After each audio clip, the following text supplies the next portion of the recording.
Então, vamos fazer uma sequência de uma apresentação bem rápida, viu, Marcos? Rápido, é. Então, vamos começar pela sua apresentação, doutor Marcos Silveiro, certo? E do Berg depois. Tá, ok? Ok, pessoal. Então, Marcos, por favor.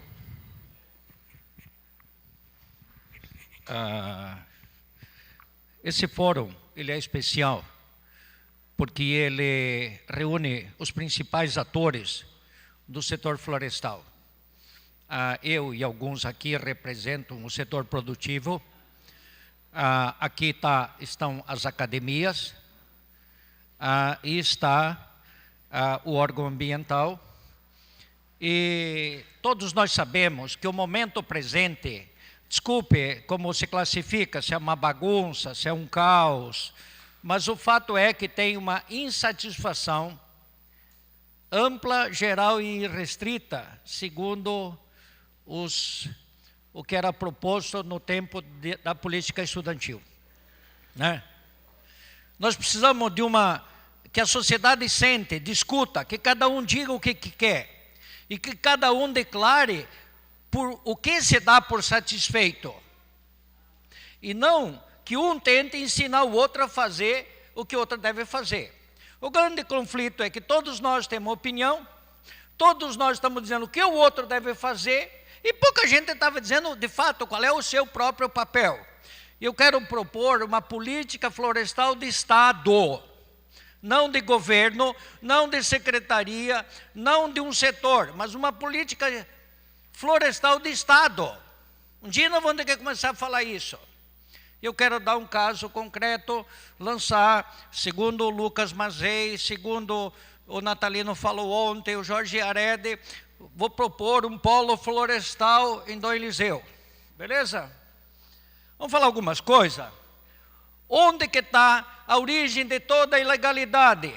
O ponto de partida de toda a ilegalidade é o Estado não deu título de propriedade. O Estado prometeu, nós viemos aqui e fomos enganados. O Estado não dá o título, é como um cidadão que não tem certidão de nascimento e dali para frente as atividades econômicas são feitas aquelas que não precisam do Estado, como pecuária. Você derruba e faz capim, não precisa do Estado. Agricultura, você não precisa do Estado.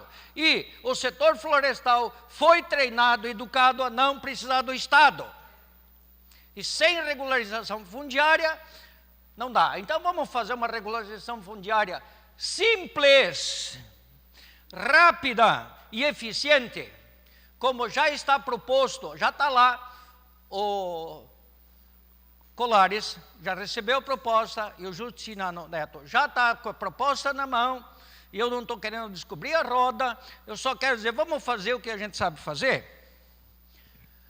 Que tal lidar com a floresta nativa de um modo diferente? Olhar para ela como um ativo financeiro desejável, em que os filhos dos donos da floresta queiram que a floresta fique em pé.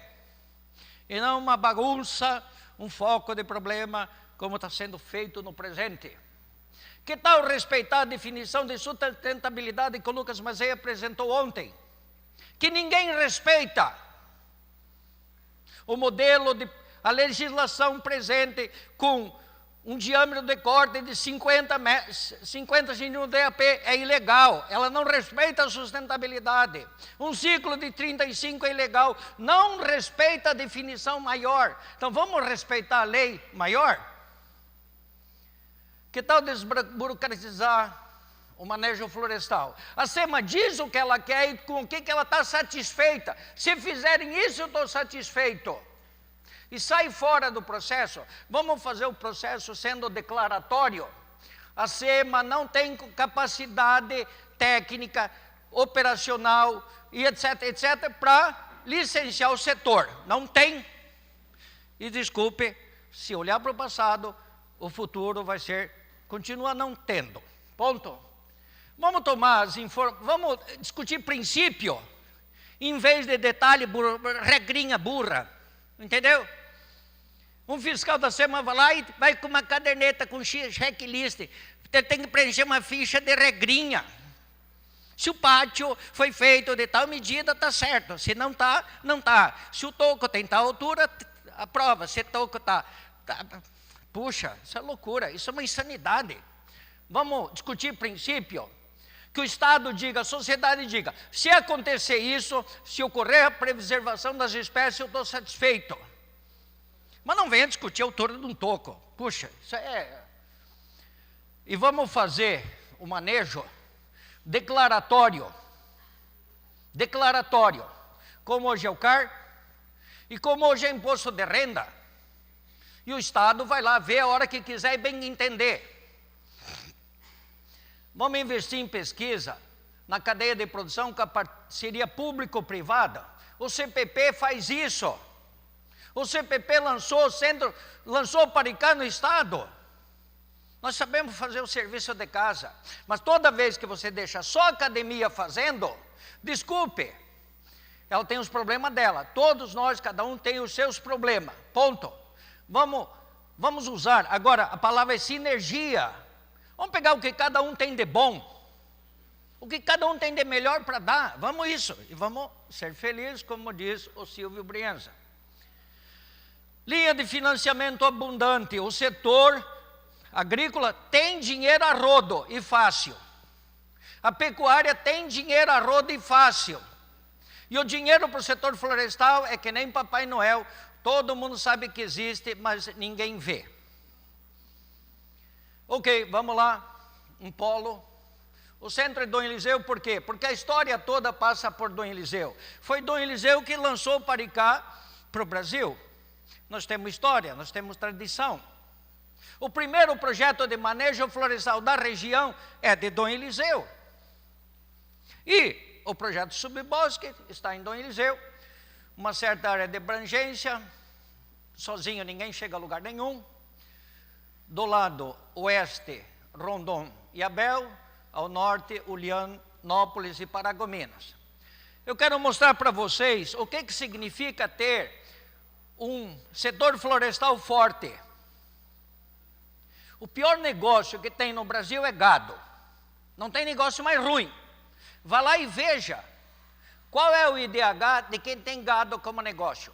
Mas se você for pegar Telêmaco Borba, olha aqui, IDH alto. São Bento do Sul, IDH alto.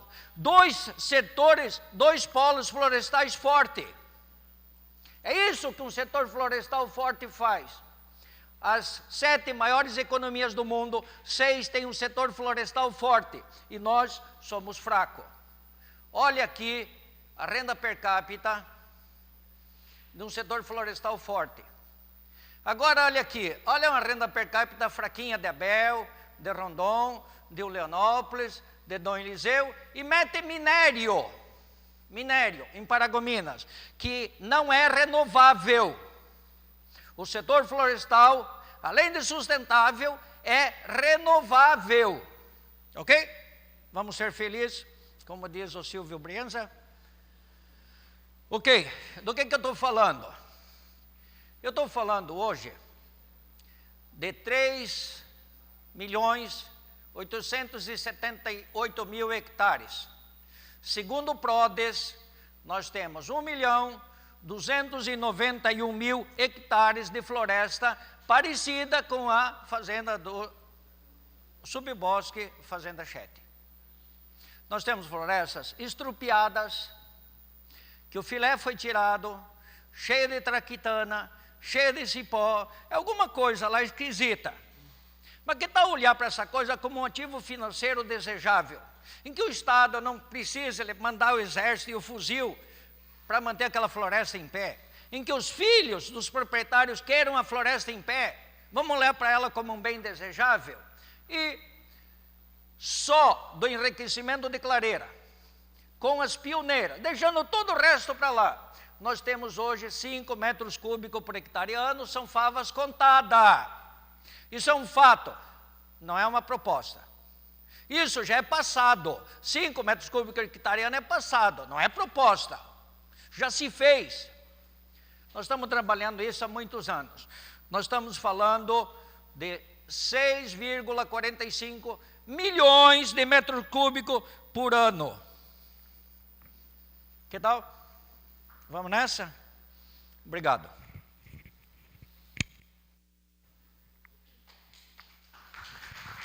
Obrigado pela participação do Marcos. Vamos agora com a participação do representante da Secretaria de Meio Ambiente.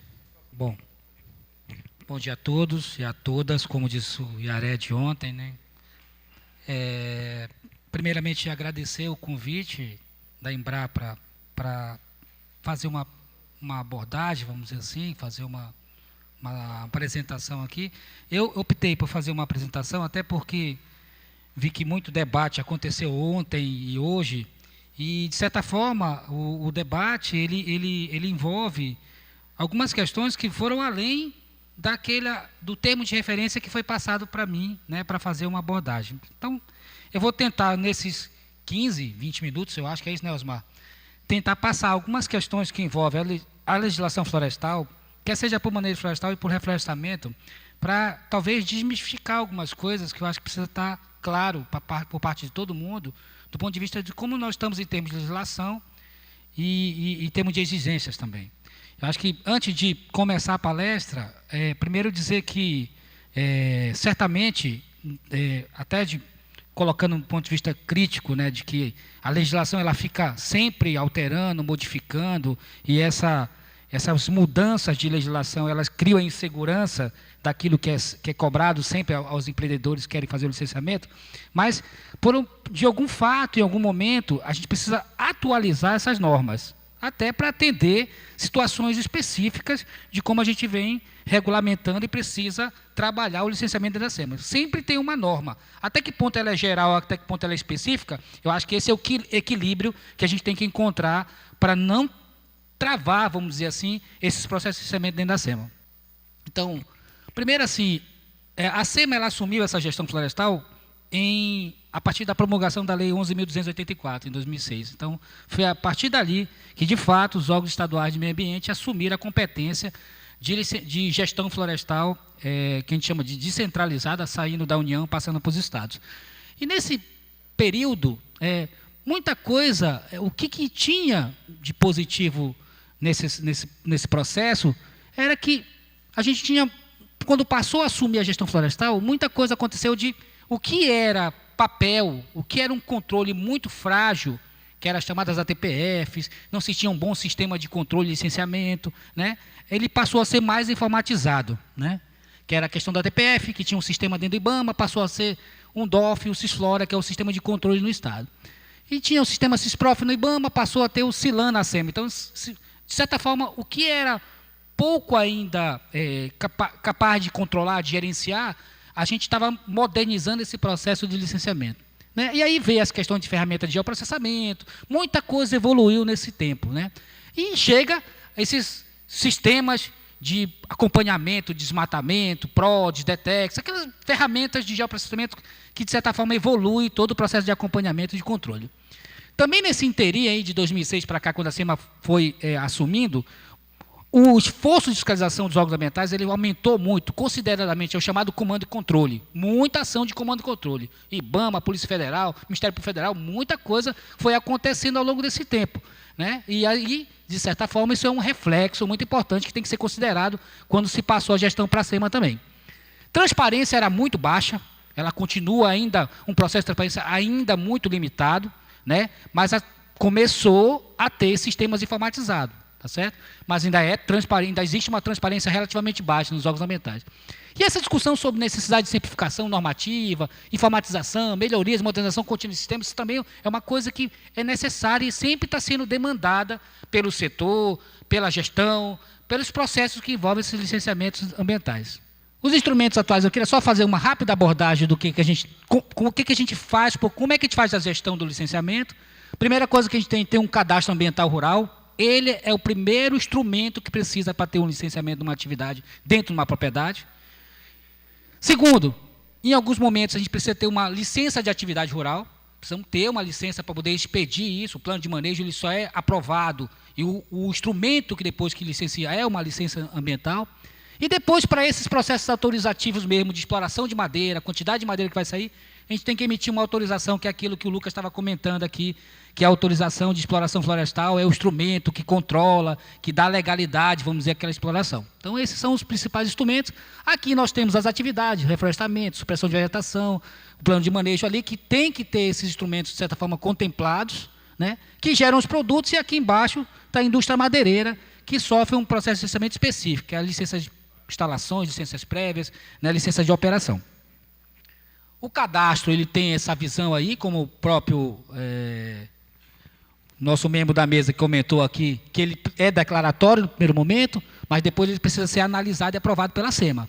Ele passa por um processo de análise de fato para verificar se aquelas informações que foram prestadas pelo proprietário, ele de certa forma coincidem com toda a análise do ponto de vista das suas exigências ambientais. A gente, nesse cadastro, localiza ele, identifica passivo florestal, ambiental, do ponto de vista da propriedade, as questões de reserva legal, os alternativos do solo, quanto de cobertor florestal tem, se essa cobertura florestal, floresta nativa é o suficiente como sendo quantitativo de reserva legal. Então, todo esse processo, ele passa por um processo de análise dentro do cadastro. E aí, o que exigir de recuperação ambiental dentro dos imóveis, a gente usa os outros instrumentos, as outras exigências com relação a, por exemplo, no caso do PRADA, que é o Projeto de Recuperação de Área Degradada. Se tiver passivos de desmatamento dentro da APP de reserva legal, o proprietário vai ter que se comprometer com o órgão ambiental para resolver aquele passivo através da recuperação dessas áreas. E aí, nesse momento, também se faz algumas outras análises sobre a posição com unidade de conservação, assentamento, áreas protegidas, que é o processo inicial de validação desse cadastro, né? Depois nós temos a licença de atividade rural, que é o outro instrumento, logo em seguida, que ele sim, ele licencia a atividade rural que está sendo desenvolvida naquela propriedade. Então, desde a questão do plano de manejo, a questão das atividades agro-silvopastoril, pecuária, agricultura, tudo, nós temos que emitir uma licença ambiental rural. E o plano de manejo está aqui inserido. Fazendo o recorte do plano, como eu comentei ontem, nós temos uma instituição normativa específica que fala da questão da APAT, que é a análise prévia ao plano de manejo, que era para a gente sair daquela armadilha que era não ter o licenciamento, já entrar com o processo de licenciamento e passar 2, 3, 4, 5 anos na SEMA, onde a exigência principal do licenciamento do plano era a questão fundiária, né, que eu vi, você abordou ali a simplificação mais eficiente, mais efetiva, mais rápida da questão fundiária.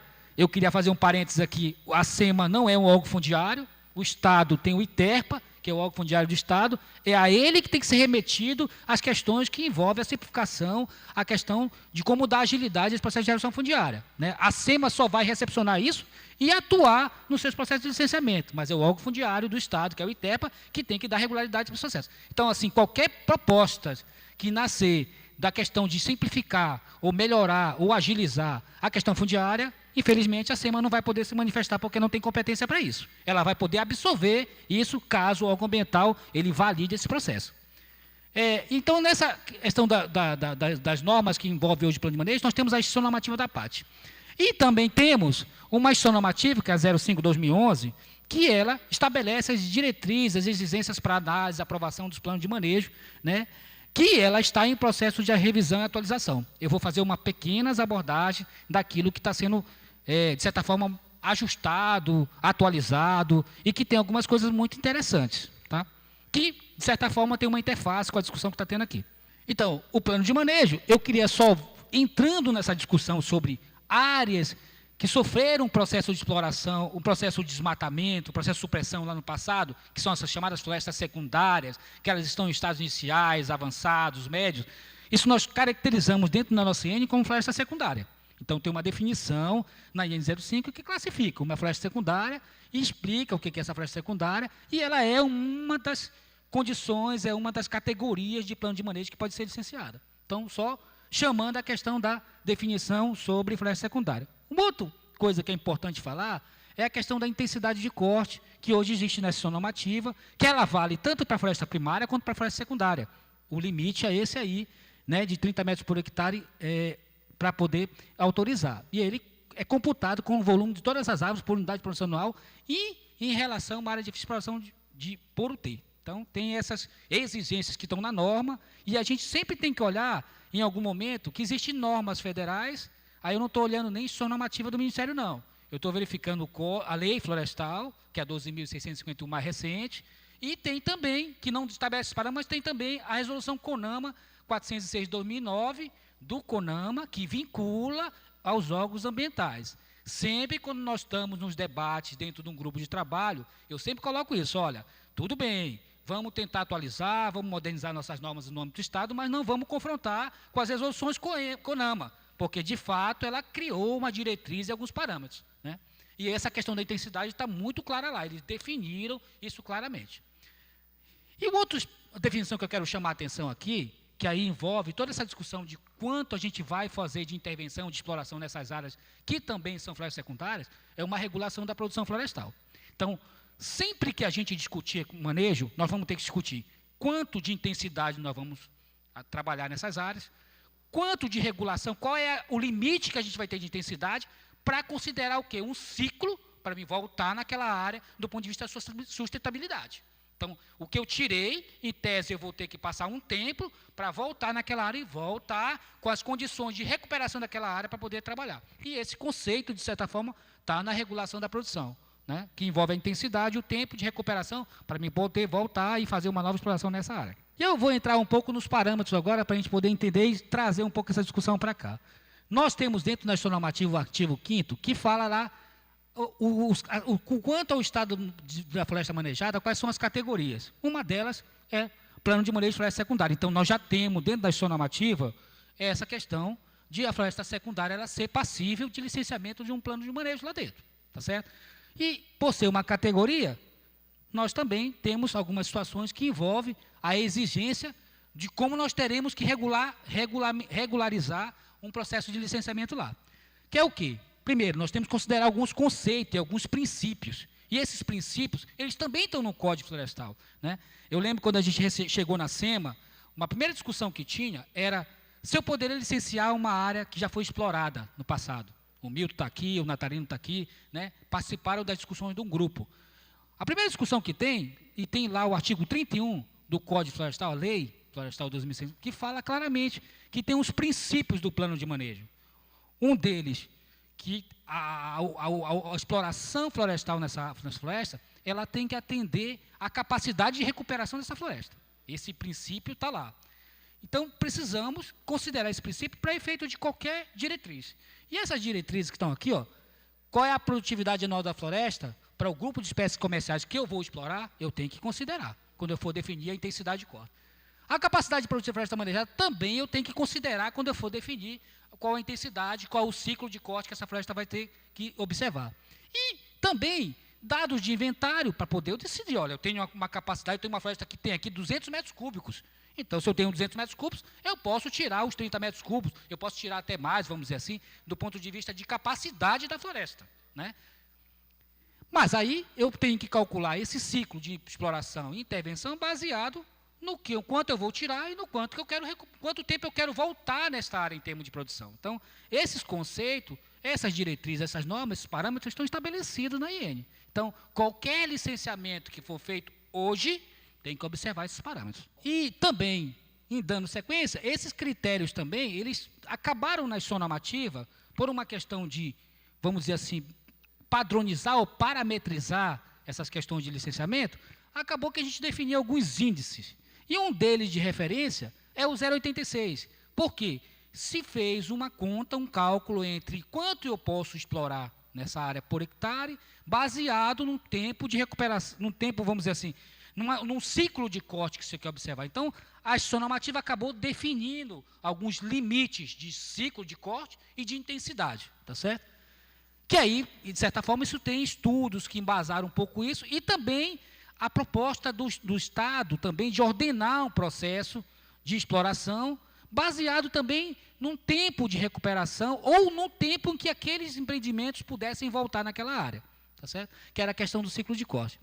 E aí a gente discutiu um pouco ao longo desses 1 ano e meio, mais ou menos, uma outra situação que aconteceu, que está acontecendo muito no Estado, que é essa questão dessas áreas que foram exploradas no passado. Que critérios, que intensidades, que tempos a gente ia considerar do ponto de vista de exploração nessas áreas. Nós usamos muito da discussão dos índices que estavam estabelecidos para criar algumas regrinhas aí, que são essas regras aí que estão estabelecidas, que eu não vou entrar em detalhes, mas elas tiveram uma base, até porque nós tínhamos pouco conhecimento sobre o que foi retirado dessas áreas anteriormente. Então, nós criamos aí umas condições de tempo mínimo e de intensidade mínimas também e máximas, baseado no tempo de exploração que ela foi submetida de forma irregular. Para também fazer uma discussão aqui, porque eu percebi que, por exemplo, as discussões sobre esse projeto experimentalmente aqui, que foi aprovado pela SEMA, que ela reduz o tamanho o diâmetro de corte, né, 25 até 40, me parece que é 25 até 35, não sei.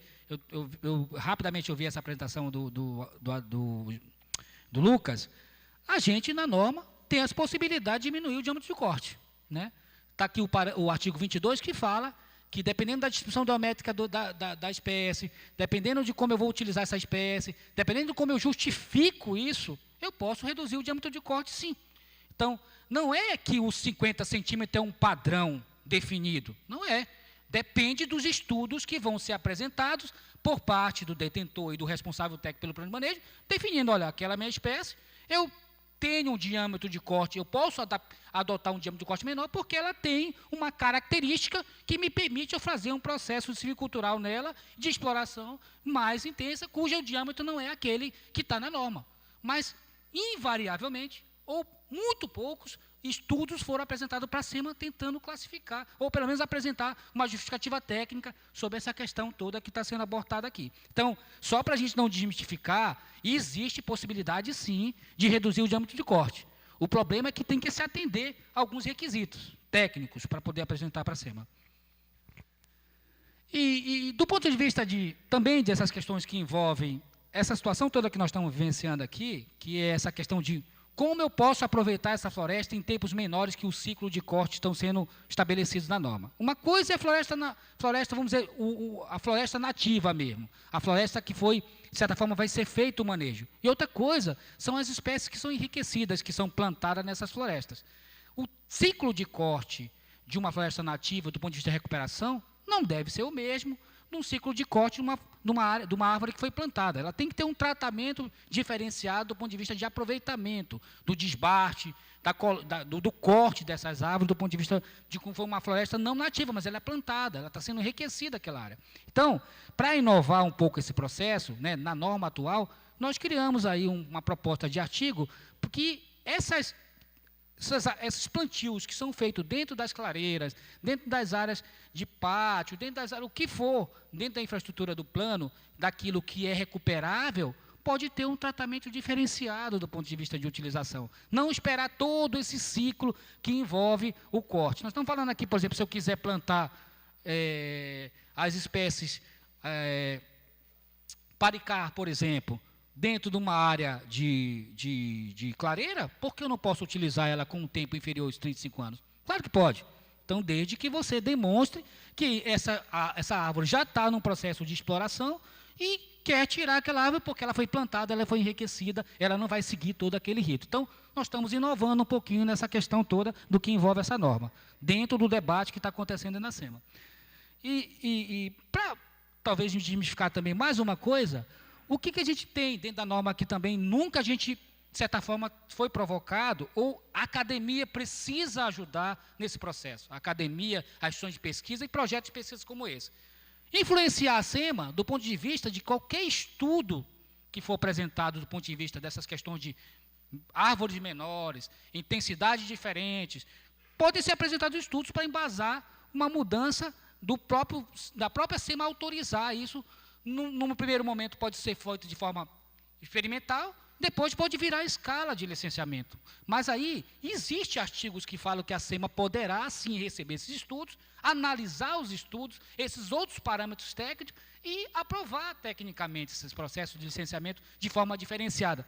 E aí, em todo esse processo que a gente tem dentro da Secretaria, eu ainda não vi nenhum plano de manejo, nenhum projeto que tenha representado qualquer estudo dessa natureza para a Secretaria falando assim, eu quero mudar, eu quero modificar, eu quero apresentar uma proposta diferente para a SEMA. Talvez isso vai nascer de um projeto desse aqui, que a gente vai ter que discutir essa questão toda de resultados para poder propor algumas coisas diferentes para normas. Uma coisa é pegar a norma e já adaptá-la. Outra coisa é deixar a abertura para que cada empreendedor justifique tecnicamente e apresente uma proposta diferente. Então, Então, existe coisas na norma.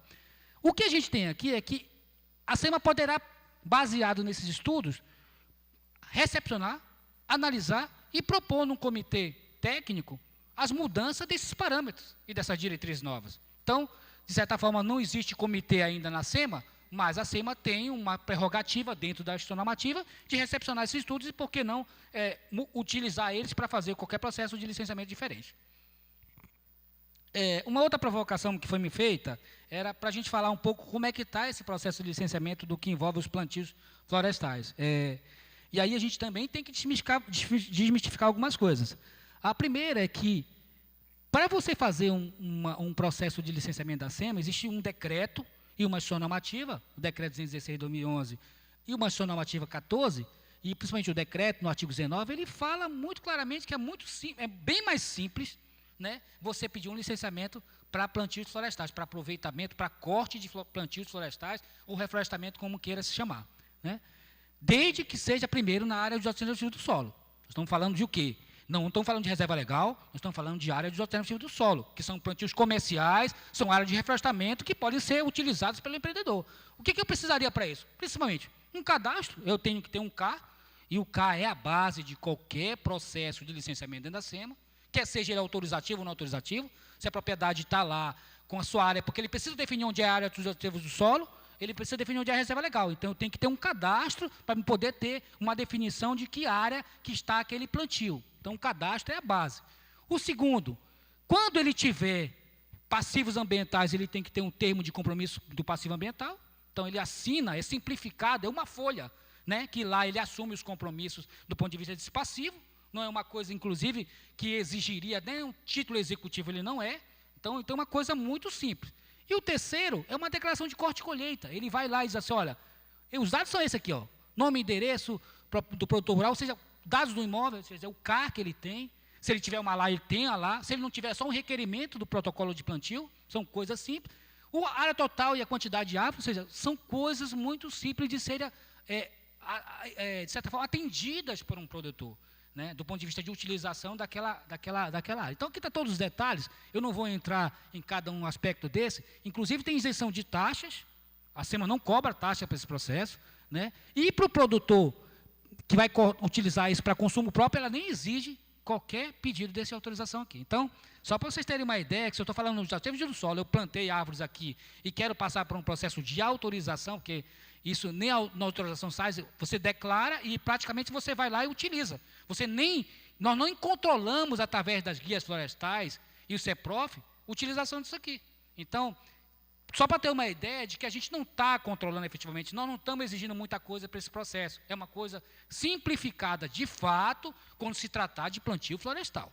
Nós não estamos falando de florestas em sucessão, nós estamos falando de floresta secundária, estamos falando de plantio. Aquilo que ele mesmo plantou e ele quer utilizar, e ele pode utilizar a qualquer momento, desde que ele atenda requisitos mínimos aí. Agora, quando a gente se tratar de plantios em reserva legal, aí o contexto é outro. Né? Nós estamos fazendo o quê? Recuperação ambiental dentro da reserva legal?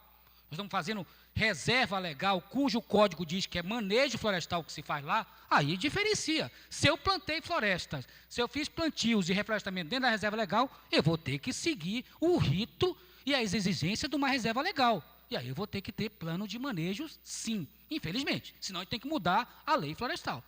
O que de fato acontece hoje é que, primeiro, muitas propriedades, ou produtores, ou o que é que seja, eles acabaram plantando florestas em área de reserva legal. Porque ou ele fazia em APP, ou ele fazia em reserva legal, porque às vezes não estava nem definindo onde era o uso alternativo do solo dele, e nem os percentuais também. Então, tem muitos plantios florestais que estão dentro da reserva legal hoje. Ele pode usar dos outros instrumentos do código? Pode. Ele pode compensar, ele pode aumentar o uso alternativo do solo, só que ele tem que se deparar com outro instrumento da lei florestal para poder reduzir aquela área de reserva legal e ele compor aquele plantio florestal como sendo uso alternativo do solo para ele poder ir para a simplificação como estava. Mas tem casos lá de produtores que estão com plantio florestal dentro de reserva legal que, de fato, ele vai ter que fazer um plano de manejo. E aí, para isso, o desafio está aqui com a gente. Está com a academia, está com a questão também das instituições de pesquisa, porque nós não temos parâmetro nenhum e nenhuma diretriz estabelecida para trabalhar manejo de florestas plantadas dentro de reserva legal. Não temos, Isso a gente assume, enquanto secretário de Meio Ambiente, enquanto órgão ambiental, que tanto federal quanto da União não existe isso definido. Isso é uma celeuma, né? Eu lembro de a gente ter colocado algumas situações, o cara está tentando fazer um plantio de reflorestamento Tramontina aqui no estado, tem área de floresta, tem reflorestamento dentro de reserva legal, e está querendo tratar com a SEMA como é que ela vai licenciar. E eu estou segura, vamos definir, vamos estabelecer alguns parâmetros, porque precisa definir. Não é o mesmo rito do corte, do desbaste, como tem no nosso do solo. Nós temos que fazer manejo. Vamos ter que tirar alguns indivíduos, deixar outros, e fazer um ciclo de produção nessas áreas, porque eu não vou poder cortar todas essas áreas de forma automática. E aí a gente está querendo discutir o que é esse plano de manejo de floresta plantada, tá certo? Uma ressalva que eu faço, né? E aí a gente está numa discussão junto com o IBAMA, quando se tratar de plantio de florestas com espécie ameaçada de extinção, quem faz o controle e licenciamento disso não é o Estado. Quem faz o controle disso é a União, é o órgão ambiental federal. Então, no caso do mogno, que está no anexo da CITES, infelizmente, estando em reserva legal, estando em área de utilização do solo, nós não podemos fazer processo autorizativo. É o IBAMA que faz. Então, só para fazer essa ressalva, que já vieram me perguntar, mas eu tenho mogno, eu tenho não sei o que mais. Olha, primeiro vai lá, vamos conversar com o IBAMA para ver se ele vai me delegar essa competência para fazer qualquer processo autorizativo. Que eu posso usar dos instrumentos mais simples de licenciamento ou autorização, mas o órgão ambiental federal tem que concordar com isso, porque é ele que controla essas espécies do ponto de vista de controle. Eu tenho mais coisas a apresentar, eu não sei se eu estou com tempo, porque eu fui tão provocado do ponto de vista de controle, mas antes de fechar a apresentação, eu acho que assim, o Estado, ele quer essa foto de lá, ó, como você colocou claramente, nós queremos floresta, nós não queremos isso aqui, entendeu? Isso aqui é um pasto degradado, queimado, entendeu? Que nem uso teve até hoje dentro de uma área do imóvel. Nós não queremos isso aqui. A gente quer aquela parte lá de cima, uma floresta manejada, com potencial, seja em sucessão, seja em mais questões que envolvem riscamento, floresta, o que for. Essa é a proposta do Estado. O Estado também quer as áreas produtivas, ele quer comércio, ele quer desenvolvimento, ele quer tudo isso, ele não está aberto a qualquer discussão disso. Mas a gente tem que encontrar o equilíbrio entre o sustentável, entre a questão de proteção e entre a questão de conservação. Acho que é isso que está em voga dentro do Estado do Pará. Eu queria só rapidamente falar um pouco das questões de como a gente faz controle, né? E desmistificar também algumas coisas que estão sendo provocadas aqui. Hoje, a SEMA, ela utiliza 2 instrumentos para controlar, né? Nós temos um cadastro, que a gente faz o cadastro das empresas, dos planos de manejo, de quem detém autorização de supressão, tudo isso é feito um cadastro das empresas, né? Que é o chamado CEPROF. Lá tem localizações da empresa, do ponto de vista de nome, responsáveis, quem vai operar esses sistemas todinhos do ponto de vista de controle e emissão de guias.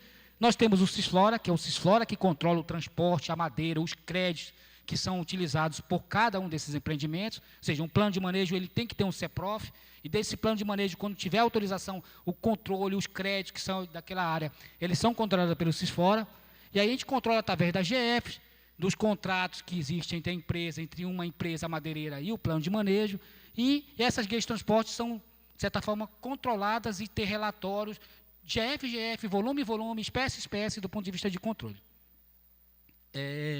Nós temos dentro da SEMA algumas formas de melhorar essa questão do controle, sala de monitoramento, análise de guias florestais, eu não vou entrar em detalhe, mas é uma forma que a gente tem feito para coibir alguns crimes ambientais, que é o comando e controle de fato, mas estamos muito, muito distantes de um melhor controle, temos que assumir isso de fato, enquanto Estado, e eu queria só mostrar para vocês um exemplo da fragilidade de controle, que às vezes a gente fala assim, por que as empresas ainda fazem ilegalidades? Por que ainda tem algumas situações de ilegalidade, que às vezes assim, o mercado exportador está lá fora, querendo dar garantia do ponto de vista de controle de exploração? Esse é um caso específico de um plano de manejo que foi aprovado na região de Anajás. Esse plano de manejo ele fica bem aqui. Essa região aqui é uma região de ilhas, em Anajás. Foi aprovado uma área de 5.000 hectares de UPA aqui, ó. Esse plano de manejo, ele vendeu créditos para todos esses pontos que vocês estão vendo no fluxo aqui, ó. Tem distâncias aqui, ó, que superam 1.000 quilômetros de distância. Do volume de madeira que deveria ter saído daqui ir para uma empresa que está bem aqui. Isso aqui é madeira ou é crédito? Com certeza isso aqui é crédito. Porque nós fomos nessa área do plano de manejo aqui e nem 5% dessa área estava explorada. E ele vendeu uma boa parte dos créditos de madeira para essas empresas que estavam aqui. O que aconteceu de fato? A gente foi às empresas e encontramos o quê? Em muitas das empresas, crédito de madeira sem madeira física. O que era a intenção aqui? Recebo o crédito, exploro aqui do lado ilegalmente e acoberto esse crédito com esse plano de manejo.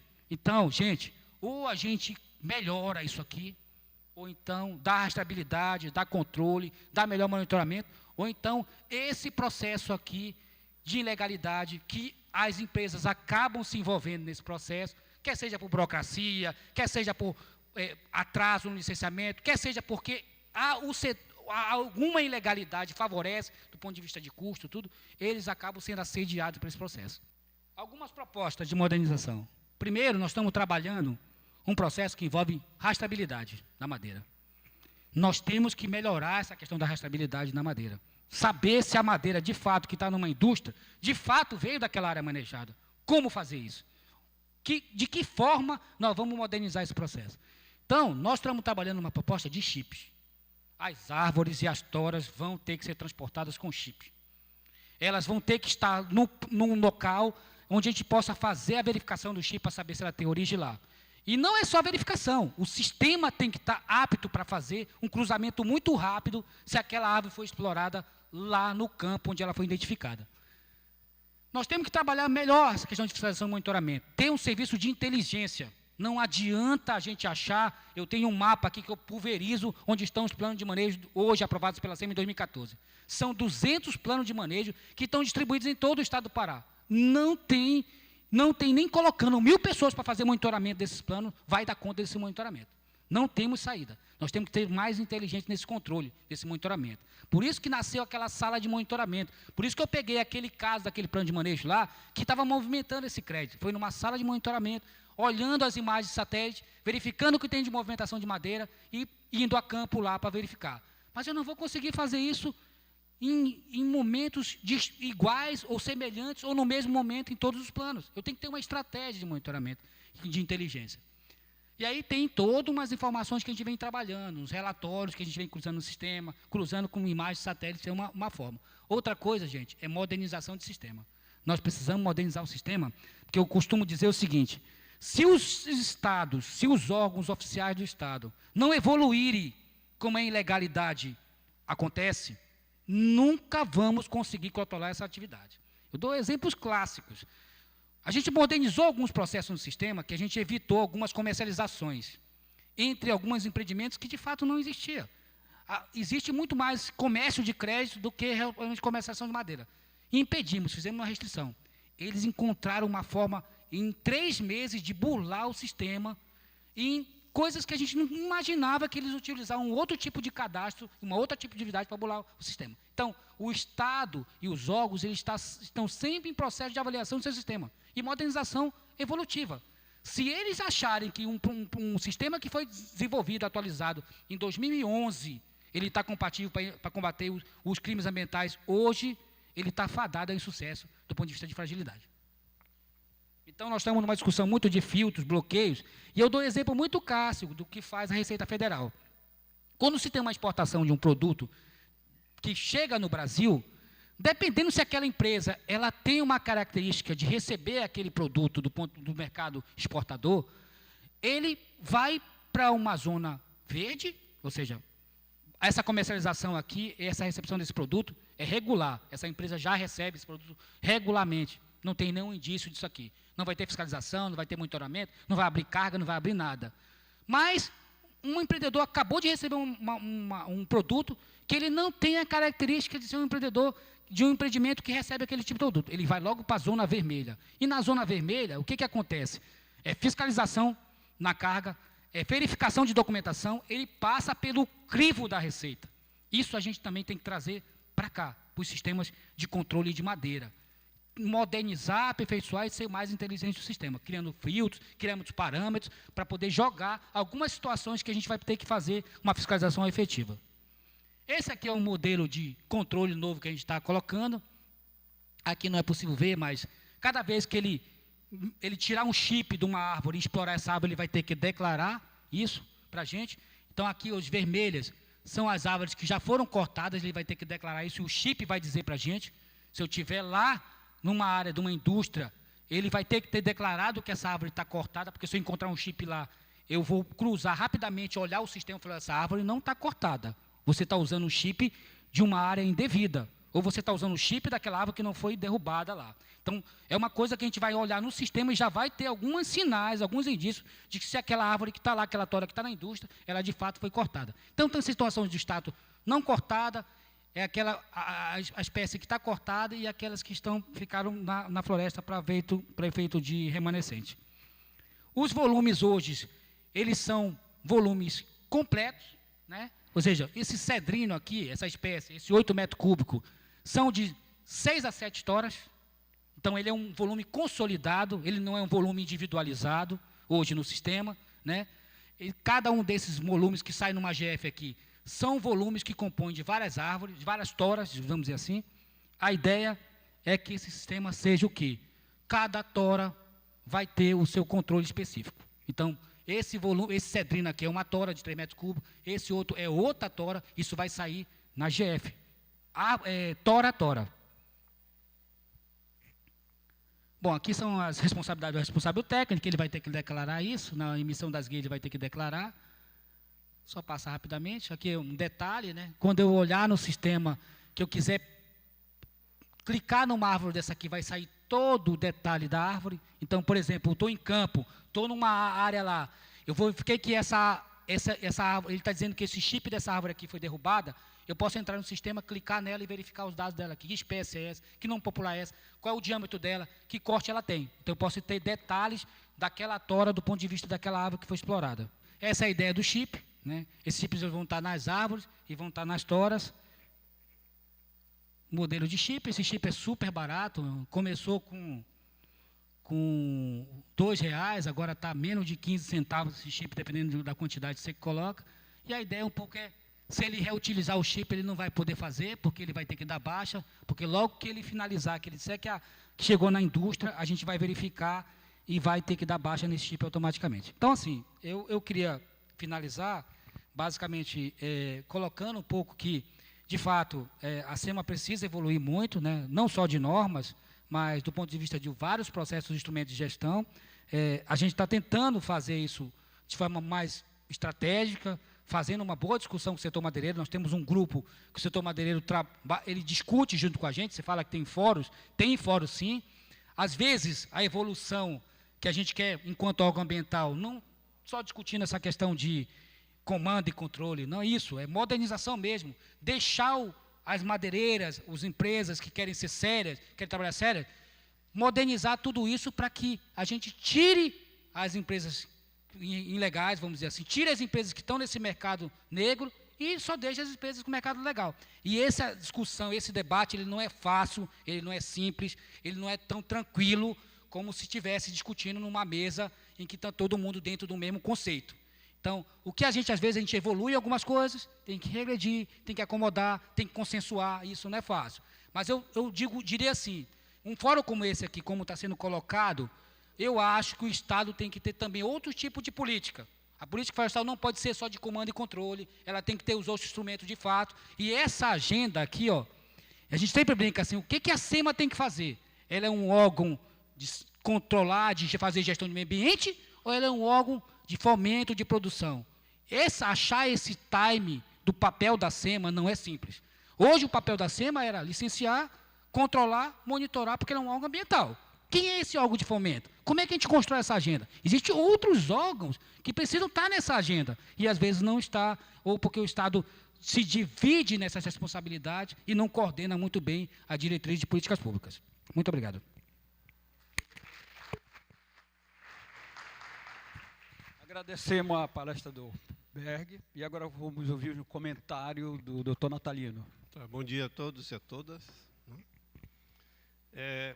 Bom, essa discussão sobre regulamentação, legislação, na verdade, eu já estou velho e cansado de ouvir essa discussão. E uma discussão sem fim, porque sempre que o Estado, né, que o órgão ambiental tenta fazer qualquer controle sobre uma atividade, isso gera polêmica, gera discussões eternas sobre o Estado não devia, por exemplo, controlar uma atividade dentro de uma propriedade privada, né? Eu tenho uma propriedade privada, tenho uma floresta, mas o Estado vai lá querer controlar como eu faço isso. Mas acontece que no Brasil, né, a Constituição diz que a floresta é bem da sociedade. Portanto, o governo, né, o Estado tem que controlar a utilização desse bem que é da sociedade, de todos os brasileiros, né? Então, é realmente uma discussão complicada, principalmente quando se trata de propriedades privadas, né? Quer dizer, ninguém quer que o governo interfira de como ele vai utilizar a floresta dele, né? Mas aí você tem o Código Florestal, né, a Constituição, o Código Florestal, são leis superiores que todo mundo tem que obedecer, né? Inclusive quem tem propriedade privada. A gente começou, em particular, aos planos de manejo florestal, né? Lá, se vocês lembram, lá do Código Florestal de 65, né, Beto, já dizia que a utilização das florestas nativas da Amazônia tinha que ser feita através de um plano de manejo, papapá. Isso foi em 65, esse artigo, acho que 18, né? O artigo 18, nunca foi... Hein? O artigo 18 só foi regulamentado quase 30 anos depois. Mas, o artigo 19, né?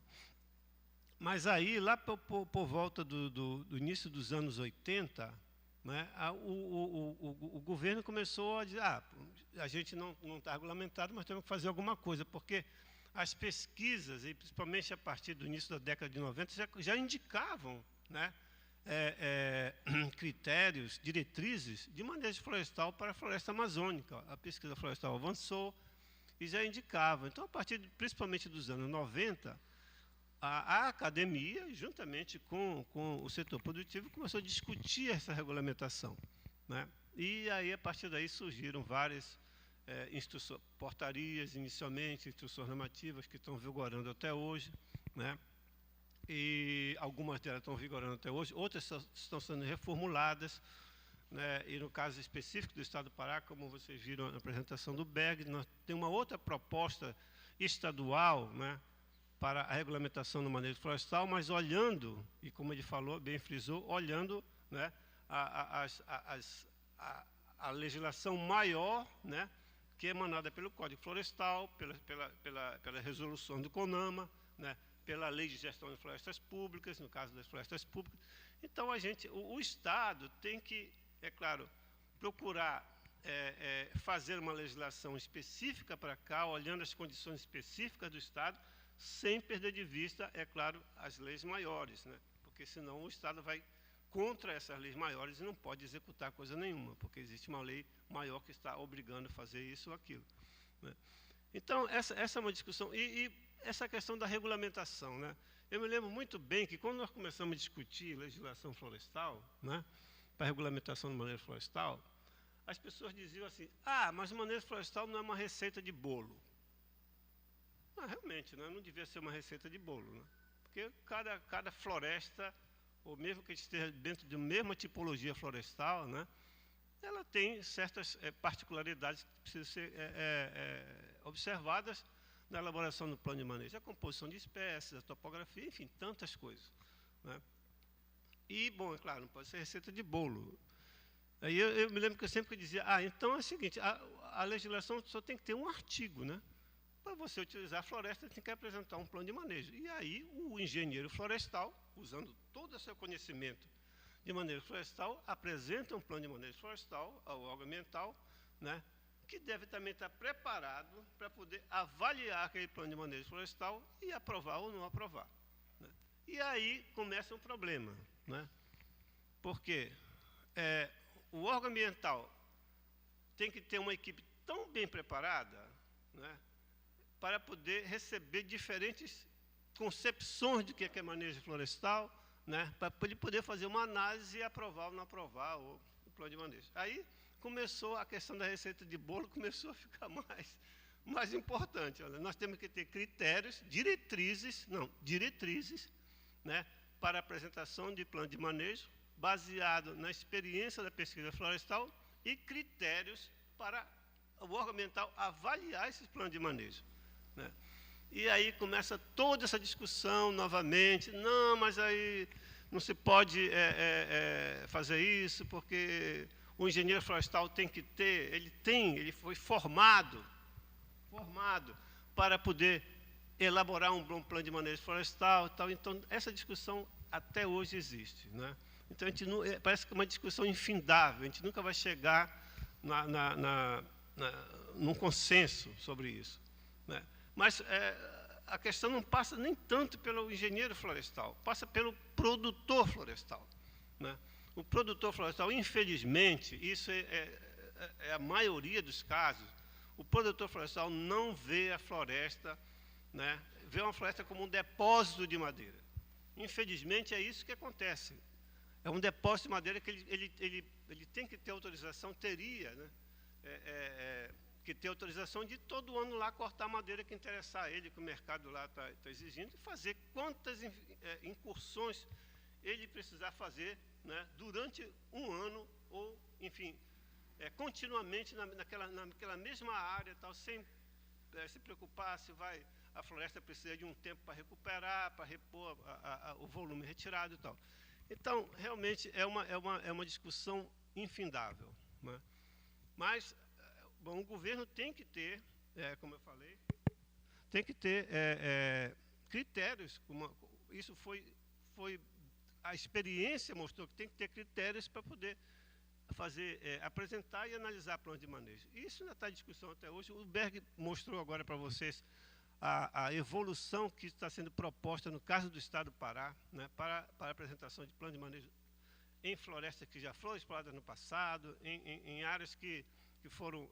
isso é um grande avanço que eu vejo, né, em áreas de enriquecimento, que isso, a legislação federal não previu isso aí, né?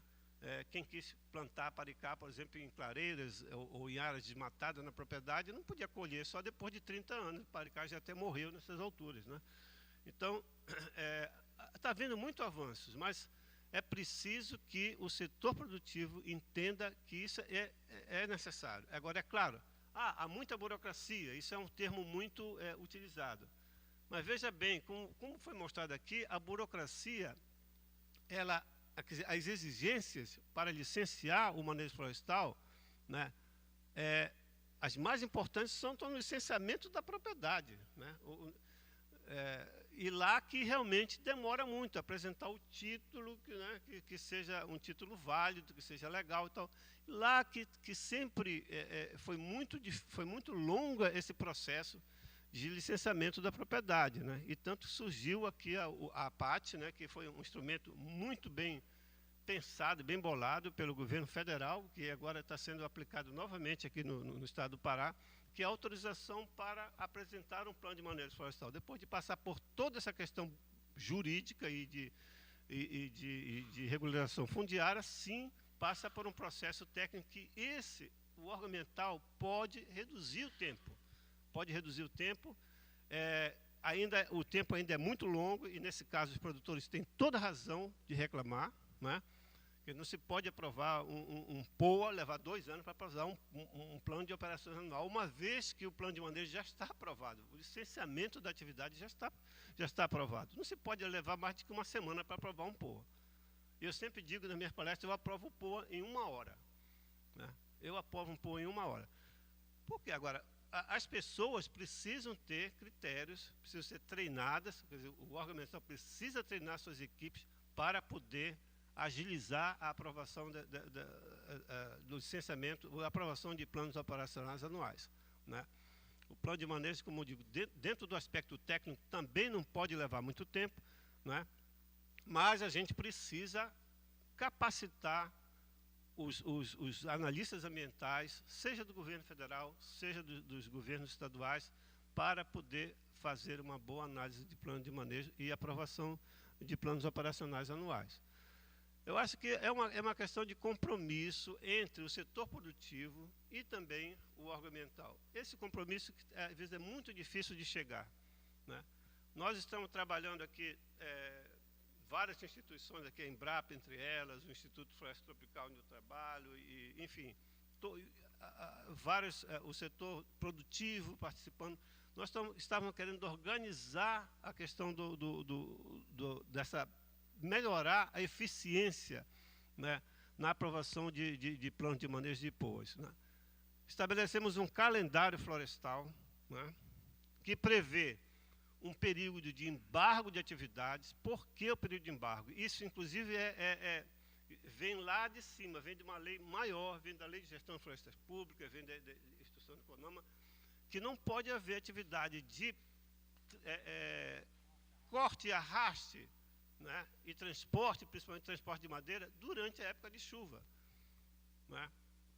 Nós estabelecemos um calendário, foi feito um estudo pela equipe de climatologia da SEMA, de dados climatológicos de 30 anos, pelo menos 30 anos, né? E lá, para cada região, são várias regiões no estado do Pará, se estabeleceu esse período de embargo de safra, né? Mas o setor produtivo derrubou isso aí. Derrubou. Quer dizer, a gente está querendo organizar para melhorar a eficiência. Se organize, né? Por que foi contra isso aí? Eu fui informado, infelizmente, que esse período de embargo de 6 ou 5 meses passou para 3 meses. Querem que sejam 3 meses, só 3 meses no ano, né, o período de embargo. Ou seja, as chuvas só vão acontecer na região, aqui no estado do Pará em 3 meses. O período chuvoso, só 3 meses. Né? Eu não sei que região é essa que o período chuvoso vai ser só 3 meses, né? O resto vai ser período seco, onde ele pode fazer qualquer coisa. Então, é complicado, é preciso que realmente a gente se desarme, né? Não só o órgão ambiental se desarme, mas também o setor produtivo se desarme para chegar num consenso sobre o que é melhor para o setor e também para o órgão que é o órgão ambiental, né? Que tem o dever de preservar o meio ambiente, né? Bom, era isso que eu tinha para falar e depois me coloco à disposição para outros esclarecimentos. Eu gostaria de saber se tem algum questionamento entre vocês. Não. Eu gostaria só de ressaltar o que o Natalino coloca em termos de treinamento, né, para dar agilidade às análises do licenciamento de POAs, né. Ele sabe tanto quanto eu que ele vivencia em algum momento alguns desabafos meus enquanto SEMA, né, do ponto de vista de que realmente a secretaria ela precisa passar por um processo de capacitação dos servidores da secretaria que atuam nessa parte muito forte. Mas também, Natalino, a gente precisa colocar a parte externa também para capacitar muito, porque, de fato, o que se recebe dentro da secretaria, em termos de plano de manejo, de POAs também, é uma coisa que às vezes é inacreditável da gente achar que, porque eu, enquanto secretário, às vezes me coloco numa situação de olhar alguns processos que às vezes são despachados para mim por uma situação específica, às vezes até dando orientações para a área técnica da SEMA que às vezes são aberrações mesmo, né? O técnico da SEMA, por isso que a discussão receita de bolo e diretrizes às vezes é uma evolução sim, porque no momento que era o IBAMA, não tendo diretriz, era uma subjetividade muito grande por parte técnica.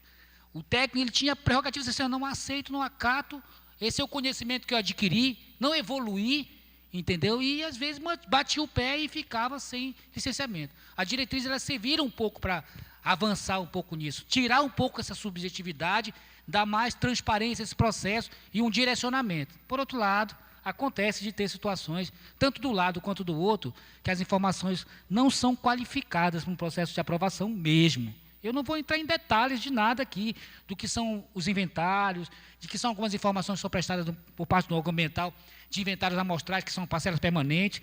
Tem coisas muito sérias acontecendo, que a gente tem que qualificar os dois lados. E eu só fecho dizendo assim, a gente estava numa perspectiva de, para dar celeridade, para dar agilidade, às vezes, instrumentos de análise, eles servem muito. Dou um exemplo, né? Nós estávamos discutindo aqui com a Embrapa um programa, né? O Francisco não está aqui no momento, mas nós estamos discutindo um programa que ia analisar o inventário 100%, que era só chegar, importar os dados, jogar, processar os dados, e em 5, 10 minutos os resultados saíram. Eu já emitiria uma notificação já baseada nisso. Nós precisamos disso. Nós precisamos, porque hoje os técnicos pega os dados, roda de novo parcelas, joga de novo as tabelas de dinâmica, gasta um tempão. Eu não posso nem dizer assim, rapaz, isso é mais simples de fazer, é mais rápido. Isso precisa de capacitação, mas se tivesse um sistema, a coisa seria muito mais rápida. Então, assim, são coisas que a gente precisa trabalhar, né? Eu conversei muito com eles. De fato, o órgão ambiental precisa ter instrumentos, precisa ter outras coisas para agilizar essas análises, não só a capacitação.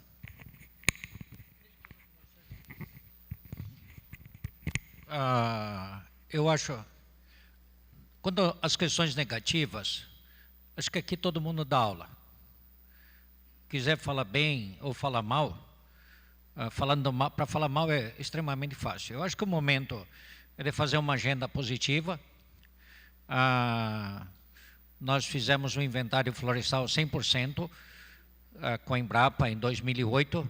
Nós usamos um sistema chamado XY, que na hora de fazer a seleção que nós queríamos, o sistema não era eficiente.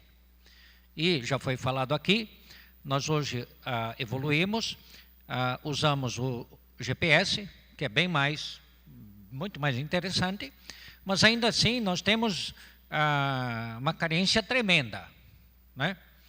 O Ademir Ruxo, que tem andado bastante na área, algumas coisas que se faz depois no ar-condicionado, olhando para o forro, algumas decisões quanto à colheita deviam ser já tomadas no campo, no inventário. É uma coisa que tem ficado muito claro para nós. A área de identificação, quando você desce nas espécies não tradicionais, as chamadas não comerciais, que na região de Dom Eliseu não existem, em Dom Eliseu só existe comercial, lá não existe não comercial. É uma questão muito específica. Então, assim, a identificação é algo até hilário, extremamente difícil, extremamente complexo. Mesmo a identificação botânica aqui não tem sido simples. Então, nós estamos enfrentando isso aí. Aí você entrega lá para a SEMA e ela não tem no sistema aquela espécie, e aí dá-se um jeito, né? Porque é muito difícil colocar uma nova espécie dentro lá do programa da SEMA. Então muda, entendeu? O que tem na SEMA? Tu põe isso ali e toca o pau para frente. Mesmo porque é muito difícil identificar o toco. Aí se pretende monitorar a cadeia. Aí nós entramos com o Imbaúba. Eu acho que se monitorar a cadeia nessa sala bonita aí de controle, é o maior nível de eficiência.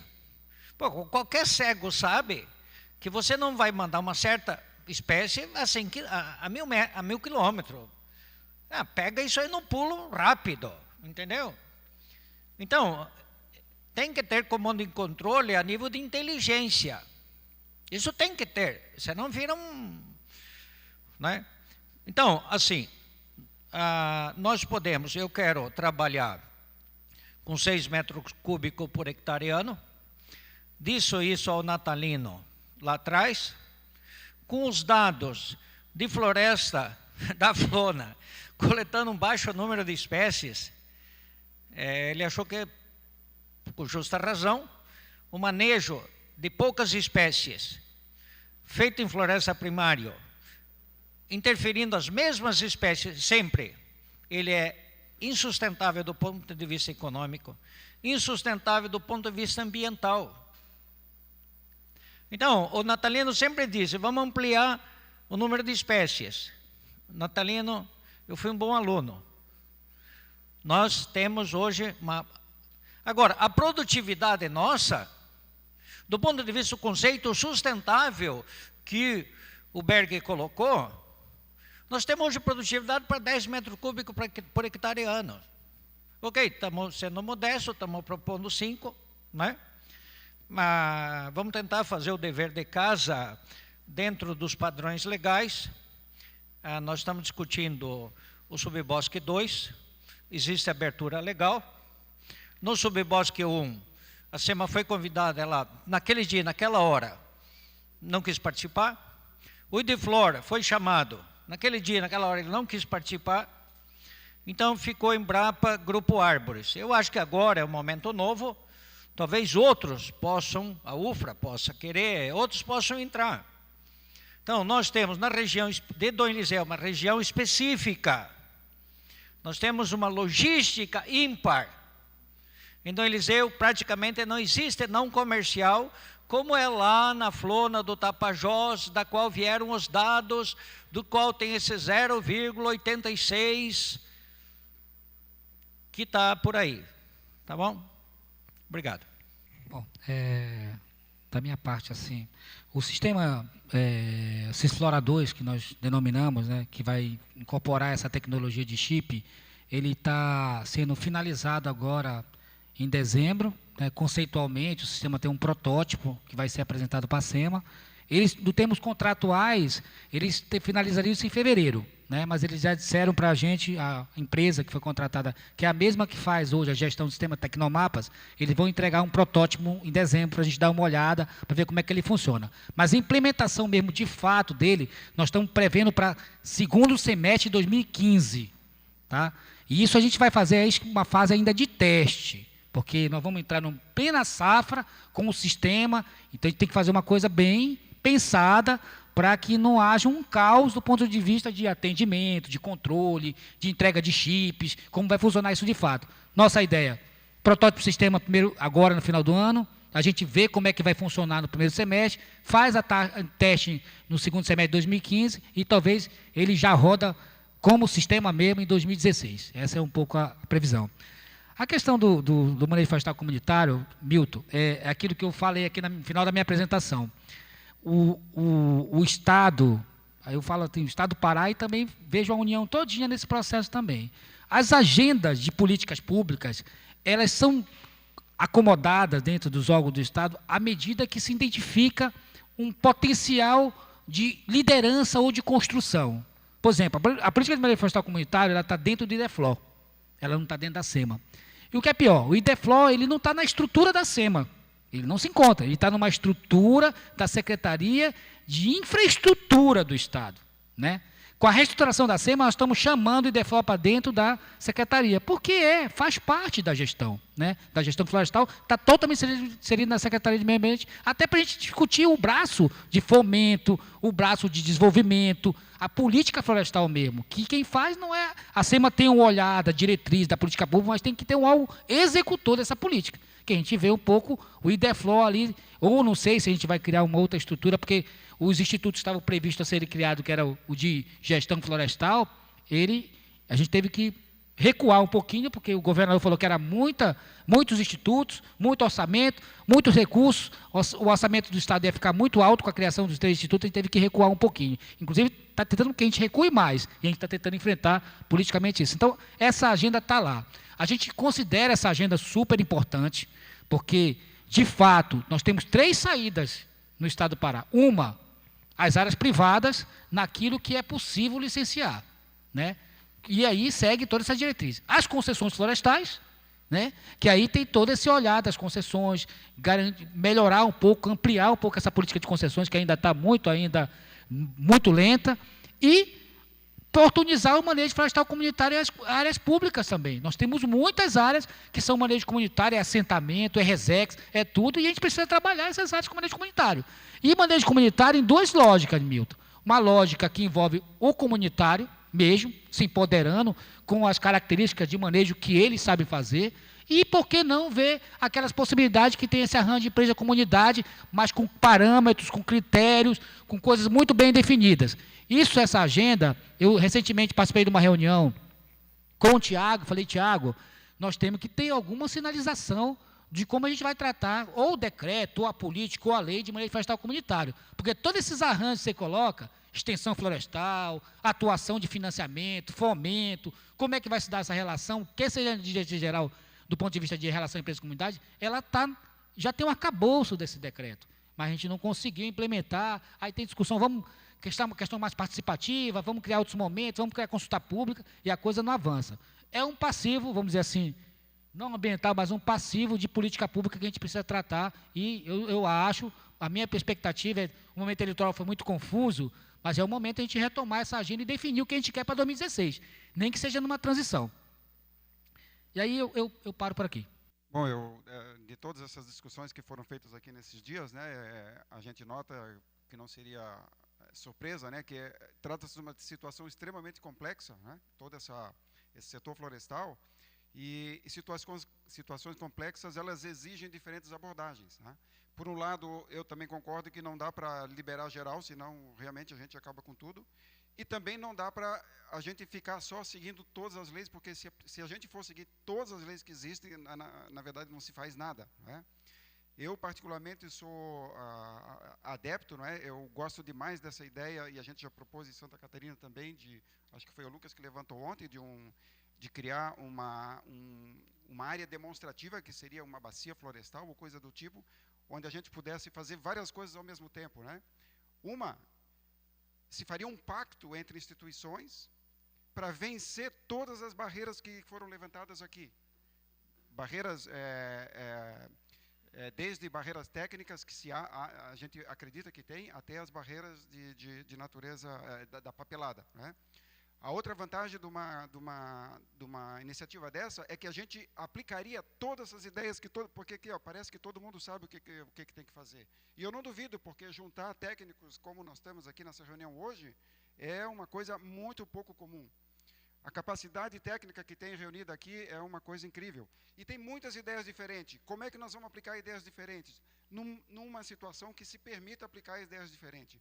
Então, a gente pode, numa área, por exemplo, aqui do empresário, que é o Marcos, ter a parte da área dele que a gente vai manejar espécies que são lá da floresta madura, tem uma área que a gente vai manejar as espécies que são de secundário ou até pioneiras. Então, nós testaríamos todas essas ideias. Funciona o chip? Ou é melhor, ele vai ter que ser com GPS? Como é que funciona isso? Então, assim, evidentemente que nós não vamos parar a atividade madeireira no Pará como ela está hoje, mas nós podemos ir aprendendo num processo de manejo adaptativo, nessa tal da bacia florestal, o que funciona e o que não funciona. Só a título de exemplo, fazer DOF, ele funciona é muito fácil quando você coloca 1, 2 ou 3 toras em cima do caminhão. No meu caso lá, o madeireiro carrega 25 toras. Isso aí já é uma complicação tremenda para fazer DOF. Tá? Então, eu gostaria de deixar essa ideia, fortalecê-la, e digo mais, seria uma vitrine fantástica para a SEMA, IBAMA, Secretaria de Agricultura, universidades, etc., que estivessem juntos num pacto, numa área como essa. Seria uma vitrine de dizer assim, todas as ideias que nossos bons técnicos têm, nós estamos aplicando aqui, essa funciona, essa não, e a gente vai aprendendo conforme a carruagem vai andando. Essa é a lei principal, eu acho, do manejo adaptativo. Nós não sabemos tudo, mas não podemos esperar para saber tudo, porque talvez a gente nunca vá saber. Obrigado.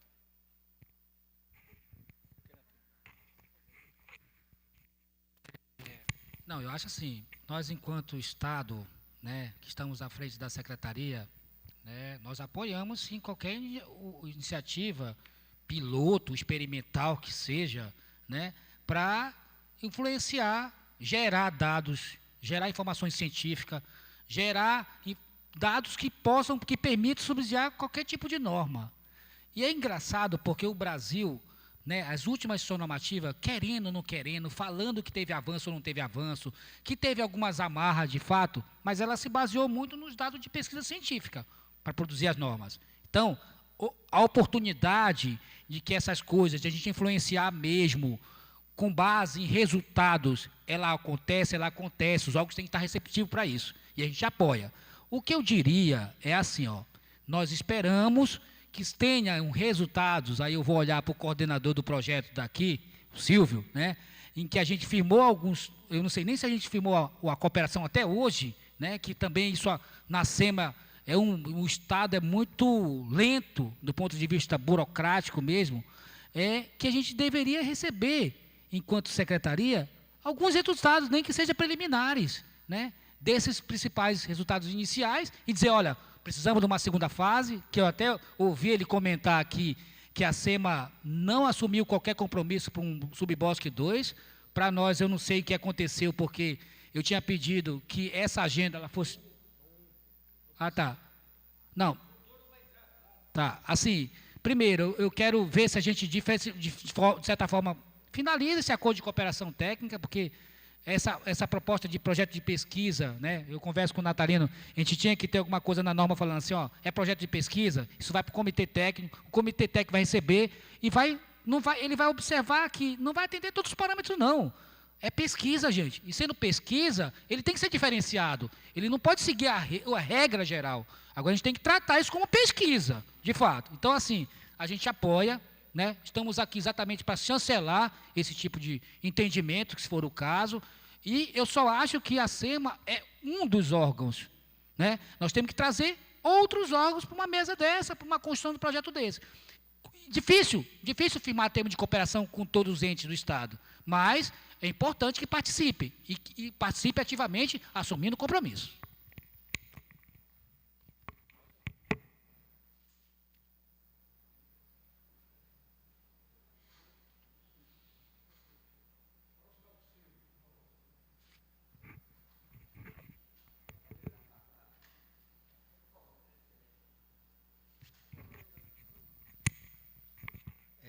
Que bom, acho que esse fórum aqui é um grande aprendizado, acho que para ambas as partes, né?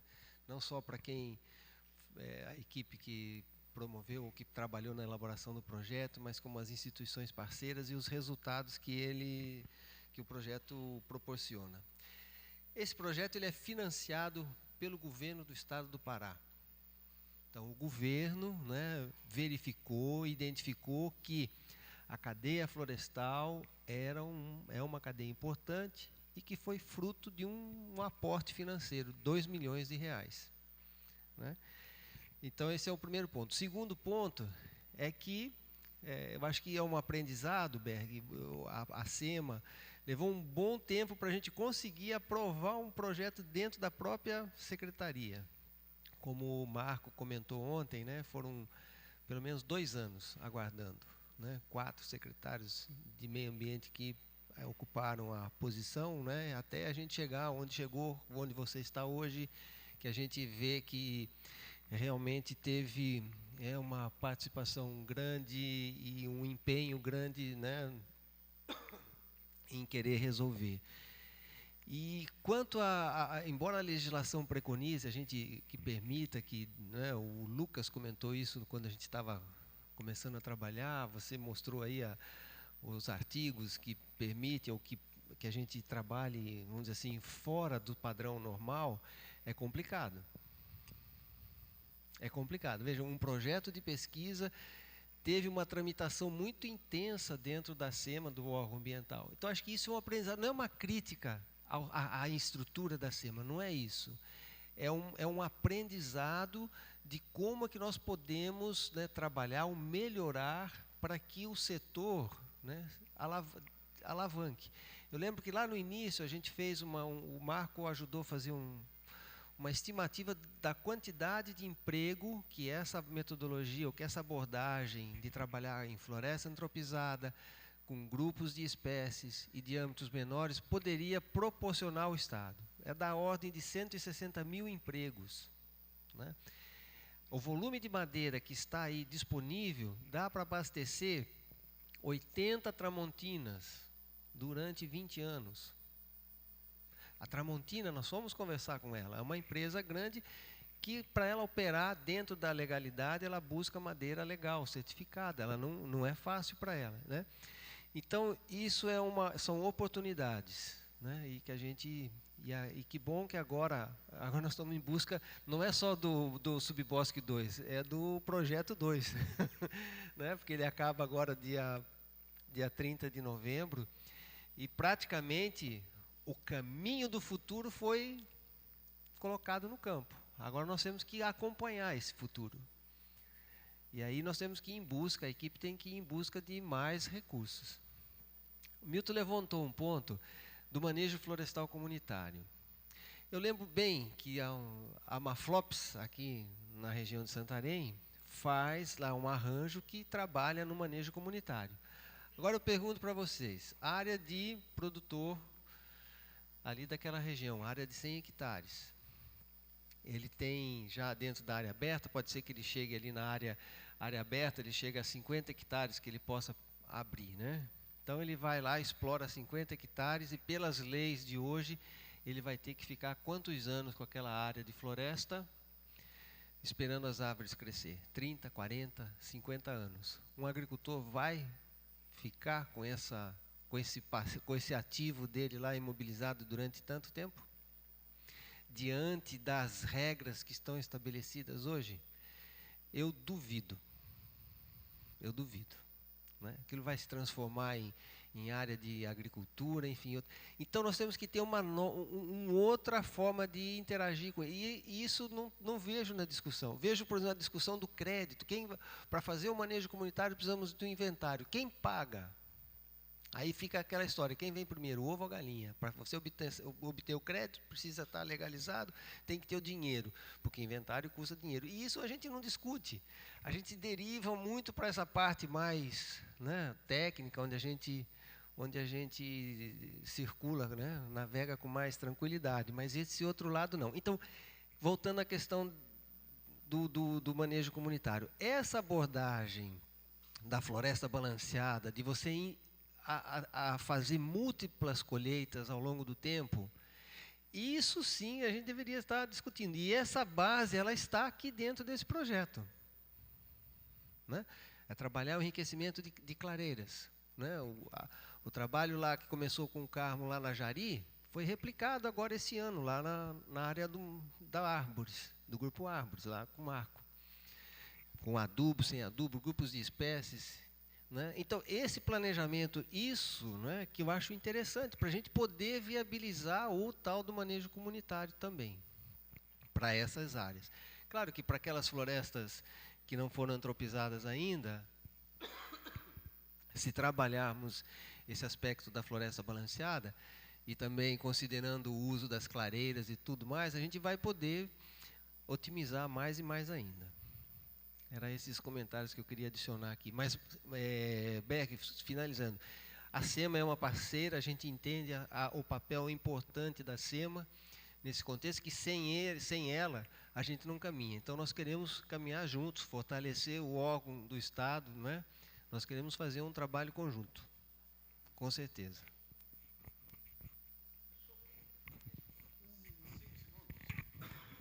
O meu desafio para a SEMA é o desafio que eu fiz em Santa Catarina. A SEMA ela tem que ser parceira no projeto. Quando a Fátima, que é o nosso órgão estadual lá, descobriu isso, eles descobriram o seguinte: ó, não posso licenciar o projeto porque eu sou parceira. Como é que eu vou licenciar a mim mesma?